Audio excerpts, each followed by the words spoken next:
Hi everybody. Um, I just finished my wife's estate. Yes, she was the one that died. Yes, we were married. We never legally got anything accomplished. We weren't separated or divorced. We just stayed away from each other. I've had this one thought going around my head all through this whole process of getting her estate all taken care of. So, what is your net worth?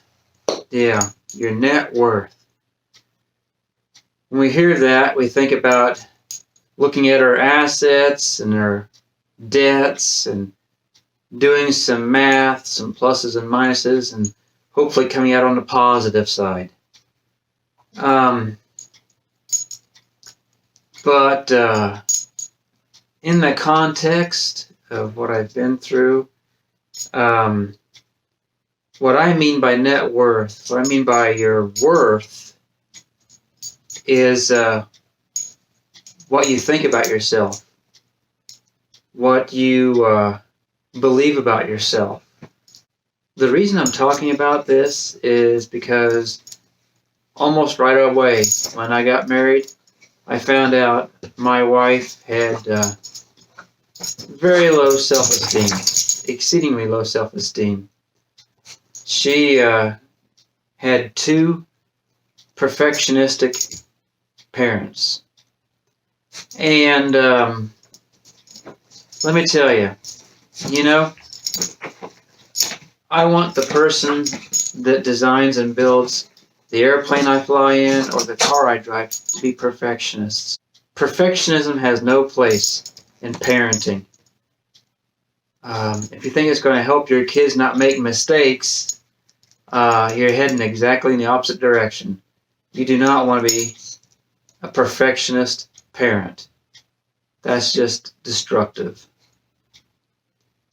My wife had a lot of baggage from her childhood. I spent the next 30 years trying to undo her first 20 years. I tried with whatever I could say and do in any way, shape, or form to get through to her how valuable she was, and she wouldn't have anything to do with it. She insisted on listening to her voices from the past, and how she couldn't measure up, how mistakes weren't tolerated. If you made a mistake, it wasn't an accident, it was on purpose, and you caused undue waste or undue expense. Those are the voices that she listened to determine her worth. What voices are you listening to? I don't know you. I wish we could sit together and talk. Just hang out.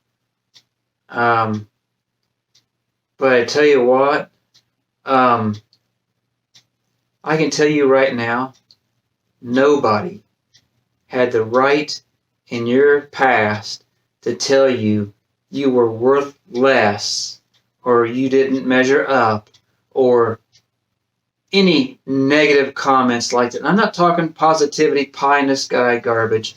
I'm talking about that every human being has immeasurable worth. They're not worthless, they're priceless. I've seen people who society wrote off saying that they were a waste of time, waste of space on this green earth, and I've seen them be transformed into people who were positive influences and powers in their community. Nobody, there are no good fortune tellers, okay? Nobody knows what the future holds. Nobody can say that you're worthless or you'll never measure up. And I'm not saying you're going to do great things. You don't have to. If you've made mistakes, if you live a life that you feel like is a mistake, it doesn't have to continue that way. You need to start paying attention to those people around you who are saying positive to you, who are being lights to you. Don't ignore those, okay? No matter what your past has told you and is telling you still, that's not real. That's not true. Those people who were being negative to you, they had no right to do that. And obviously, they had issues, and they were taking them out on you. My wife, from her past, it didn't take very long to figure out that she had some big issues. And within a couple of years of our marriage, the first couple of years of our marriage, she had a back injury. One that should have been minor and passed and so on. No, this is not, none of this was, sat down, thought it out. It was in the back of her head. She didn't even know it. She would not even admit to it. But she used that back injury for the rest of our marriage. 20-something odd years after that injury, she was still saying she had a back injury, and she wouldn't do things. She would just sit, and she'd see something that needed to be done. She'd tell me or the kids, do that. Well, normally, people by nature, sure, we wouldn't help somebody who can't do something for themselves. And so, gladly will help. But that wasn't good enough, you see, because then also, deep in her head, and I'm no psychologist, and I really hate talking about this stuff, but I want to make sure to help as many people as possible to not be stuck in the same path. When we keep quiet about these things, they're able to flourish. If we bring them to light, we can break them down. So, it wasn't good enough that we just went and did it for her. Whatever task she needed done, wanted done. Because then, she'd look at us as being, we could do it, she couldn't, she was less than. Because all she could hear was she was less than. Well, so, naturally, she had to make us less than. So she degraded us. She would, 20/20 hindsight, she'd say, you should have done it this way, you should have done that, you shouldn't have made that mistake. You should, and ridicule. And this is not some kind of video on, how bad a person she was. She was a sick person. She was sick from her past, and eventually it ate her up. And she couldn't, that's just the way she was. She was hardwired that way.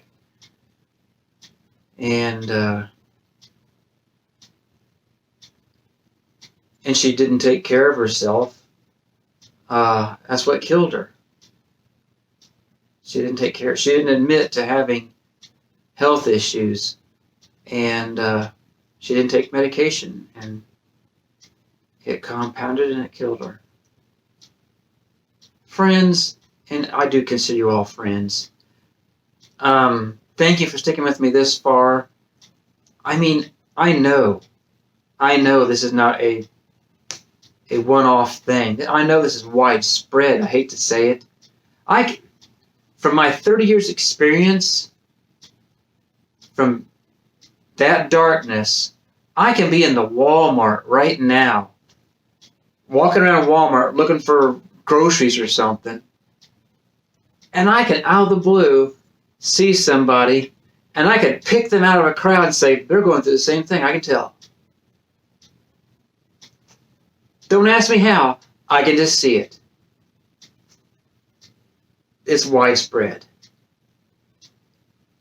The verbal, emotional abuse, the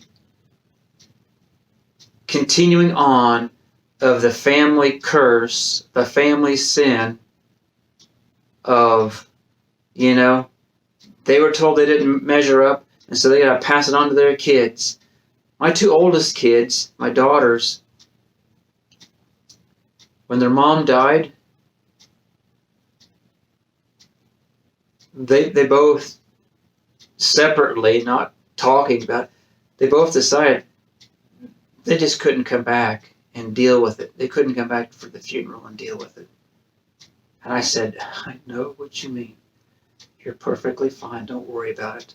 Don't worry about it. I'm not going to make you do that. I understand. They didn't come back for her funeral. And that's just, it's going to stop here. I'm not going to let this continue on. These things, yes, they're horrible and trauma, and I hate talking about it because I don't want to think about it again. It's only been this last year. We've been separated for probably 5 years now, I think. It's only been this last year that I've started to have thoughts of, hey, I can do this. I can do that. I don't have to worry about if she's going to ridicule me now. If I fail, then I'm not going to be able to hear the end of it. If I make a mistake, do something wrong, I'm going to be just berated forever.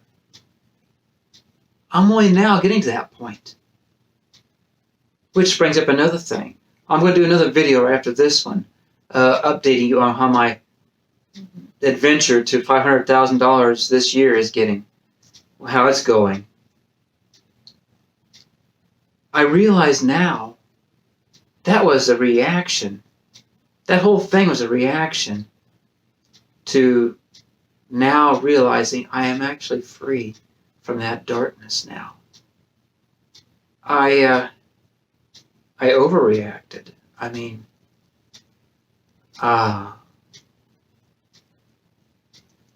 it's a journey.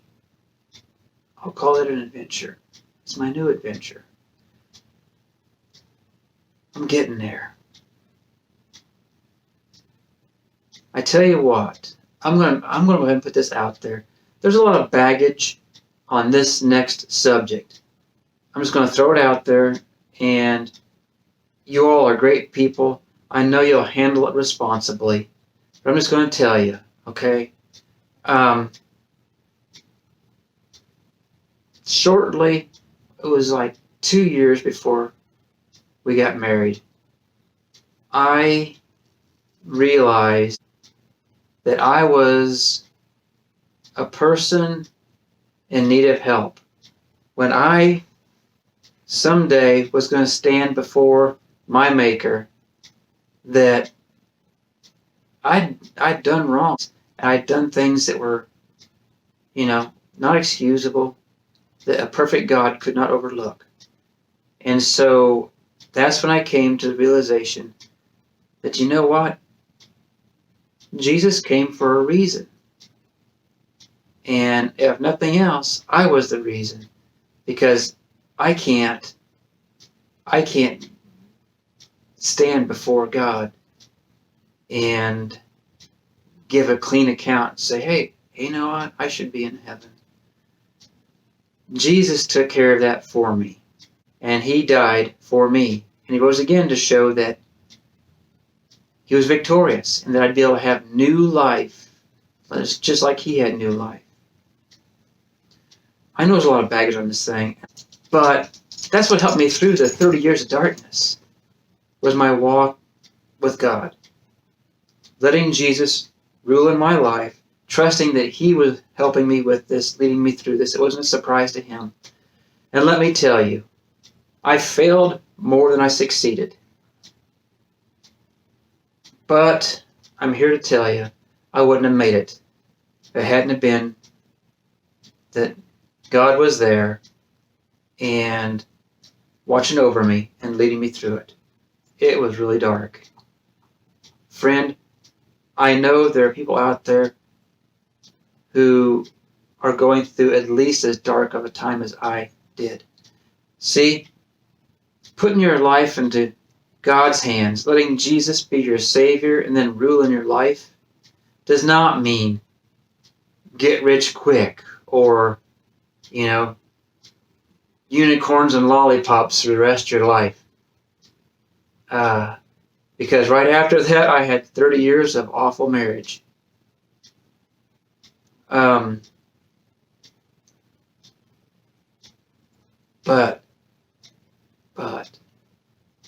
I made it through only because God knew it was coming. He knew it was in my life. And He knew that I needed Him. And He led me to Him. Okay? He'll do the same for you. He loves you. He did all this stuff, sending His Son, because He wants you to be with Him forever. So, I guess that's all I'm going to say on that. And, I do read the comments. And like I said, I know there's a lot of baggage on this. Everybody has strong opinions. And I gladly let you air out your opinions.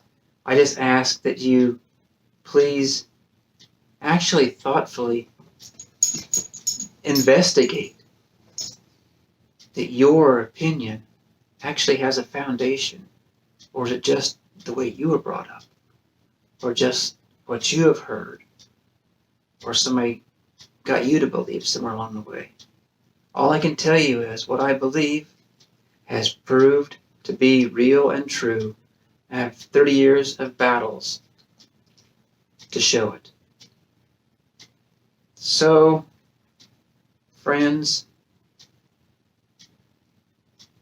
I'm kind of starting over again.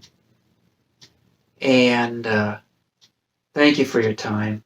Like I've told you before, your time is an asset, and I don't take it lightly that you give me some of that. Thank you so much. Let the light in now. Let the darkness be driven out. You guys are great. Thanks for listening.